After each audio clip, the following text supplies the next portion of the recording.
Écoutez Sirot Relak Yutet, deuxième sira sur Sukkot. Dans la paracha de Hémor, on évoque la mitzvah de faire la fête de Sukkot. Et donc on dit, Bayom Arishon, le premier jour, vous cesserez tout travail, c'est un jour où on n'a pas le droit de travailler, le jour de Yom Tov de Sukkot. Et une deuxième mitzvah qu'on évoque dans cette paracha, c'est Bayom Arishon, donc le premier jour de cette fête-là, vous prendrez les 4 espèces et vous vous réjouirez devant Dieu, etc. Et la Gemara explique que par le mérite de ces deux mitzvot, donc faire le Yom Tov de Sukkot et la mitzvah des 4 espèces de Sukkot, sur lesquelles on a dit Yom Arishon, sur ces deux Rishon, on va mériter deux autres choses qu'on appelle aussi Rishon. Et on dit c'est la construction du Beth Amikdash, qui est appelé Rishon, et le nom du roi Mashiach, qui est aussi appelé Rishon. A priori, quel rapport entre ces deux choses-là, en dehors du fait qu'on dit Rishon et Rishon, mais quel est le rapport entre ces deux choses-là? Donc d'un côté, le Yom Tov de Sukkot et la mitzvah des 4 espèces, et de l'autre côté, le Beth Amikdash et Mashiach. Et sur ça, le Maharshal explique que sur le Beth Amikdash, on dit Vayi Beshalem Sukko. À Jérusalem, il y avait la Souka de Dieu, c'est le Beth Amikdash. Donc le Beth Amikdash, il est appelé Souka, qui protège, comme la Souka qui protège.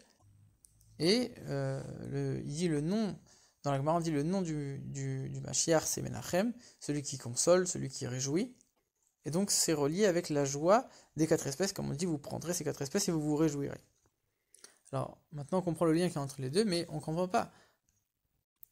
Pourquoi toi tu as fait le lien entre le Beth Amikdash et le premier Yom Tov de Sukkot, au lieu de faire le lien avec la Souka directement? Tu viens de dire le Beth Amikdash, il est lié avec la Souka, mais pas avec le premier Yom Tov. Pourquoi tu lis avec le premier Yom Tov?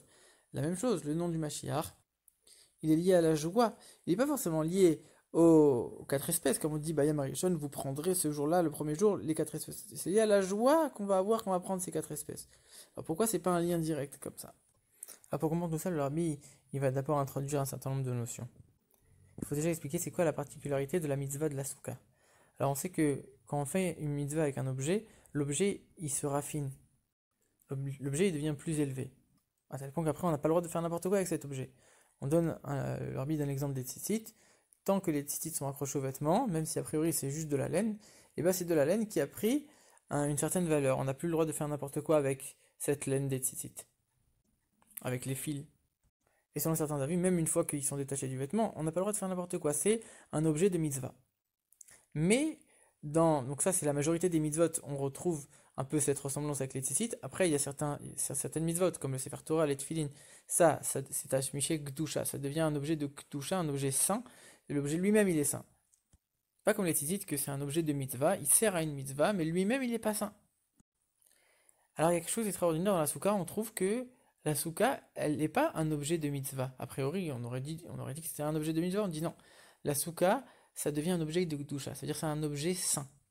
C'est-à-dire qu'à partir du moment où on commence à s'asseoir dans la souka quand la fête est rentrée, alors les murs de la souka et le toit de la souka, surtout d'après la Torah, le toit, ça devient quelque chose de saint. Donc c'est pas un objet de mitzvah qui est pour faire une mitzvah, mais que lui-même il n'est pas saint. Lui-même il est saint. Et il donne l'exemple des sacrifices qui étaient destinés à être offerts. Eux, ils étaient considérés comme saints. Mais bon, pour mieux comprendre, on pourrait dire c'est comme les tefillin. C'est-à-dire que le toit de la souka, il est aussi saint que des tefillin pendant la fête de Sukkot. On n'a pas le droit de faire n'importe quoi avec.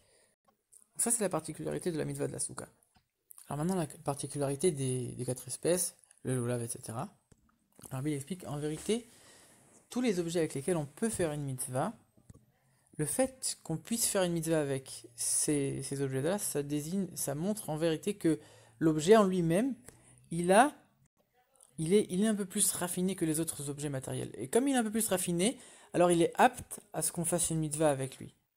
Comme par exemple la laine c'est un matériau qui est particulier, il est apparemment plus raffiné, et c'est pour ça que grâce à ça, on peut faire des fils dans les tzitzit. Donc c'est la même chose avec les 4 espèces. Si on a choisi ces 4 espèces, parce qu'en vérité, elles sont plus raffinées, elles sont plus aptes à participer à cette mitzvah. Et le Rabbi dit la qualité, c'est qu'en vérité, il y a plein de choses avec lesquelles on peut faire des mitzvot. Il y a plein de choses que naturellement sont un peu plus raffinées. Mais ces 4 espèces-là, on le voit. C'est beaucoup plus évident quand on les regarde que c'est des choses avec lesquelles on peut faire des mitzvot.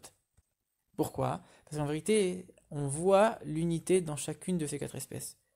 Les feuilles du lulav, elles sont collées les unes aux autres. les hadassim, les feuilles de myrte, elles ne grandissent que 3 par 3, 3 feuilles par 3 feuilles à chaque fois. Il n'y a jamais une feuille qui va pousser toute seule. Les feuilles de saule, les haravot, elles ne grandissent que à un endroit où il y a beaucoup de haravot. Elles sont tout le temps, elles poussent en groupe. Et le hétrog qui reste sur son arbre pendant les 4 saisons de l'année, il a besoin de ces 4 saisons pour pouvoir se développer. Il unit les 4 saisons différentes pour pouvoir donner le fruit final. Donc on le voit de manière plus évidente chez ces 4 espèces que elles sont plus raffinées, plus liées à Dieu. Non, la différence avec la souka, c'est que la souka, cette sainteté du toit et des murs, elle ne commence que lorsqu'on commence à s'asseoir dans la souka. Ça veut dire qu'il faut d'abord que nous, on fasse une action de mitzvah pour que l'objet il devienne plus saint. Alors que pour les 4 espèces, l'objet il est déjà saint. De lui-même, il est déjà saint, même sans qu'on fasse rien. Il est plus raffiné, et le fait même qu'on le prépare, même sans le préparer, il est déjà saint, il est déjà élevé. Le Rabbi remarque aussi une autre différence entre la souka et le lulav. La souka, elle représente une unité qui annule toutes les différences, qui annule tous les détails. C'est-à-dire que on va être dans la souka, il y a tous les membres du même homme qui vont être ensemble dans la souka sans aucune différence. Il n'y a pas un membre qui est plus impliqué que l'autre. Et chaque homme, il va être avec son ami, même si c'est des gens qui sont complètement différents, ils vont tous pouvoir être ensemble dans la même souka. Donc ça montre le fait que on met tout le monde dans le même sac, il n'y a plus de différence entre l'un et l'autre. C'est une union qui fait complètement abstraction des différences. Ça, c'est l'union de la souka. L'union des 4 espèces du lulav, c'est une union dans le détail. C'est-à-dire qu'on voit que chaque espèce est différente, mais on va tous les unir dans un même bouquet. Et même quand on regarde chaque espèce elle-même, on voit que c'est l'unité de plusieurs détails. 3 feuilles, trois feuilles, c'est pour le hadas. On va voir que les saules, les feuilles de saule, elles poussent ensemble. C'est les 4 saisons qui sont réunies. On voit à chaque fois l'union du détail. C'est tous les détails qui s'unissent ensemble. Donc c'est 2 types d'unités complètement différentes. D'un côté la souka, de l'autre côté le lulav. En vérité, cette différence entre les 2 unités de ces mitzvot, c'est à l'image de la différence qu'il existe entre la gdusha de la mitzvah, comme on l'a dit. La souka, c'est que quand on commence à faire la mitzvah de la souka que les murs deviennent saints et le toit devienne saint, alors que le lulav c'est déjà saint.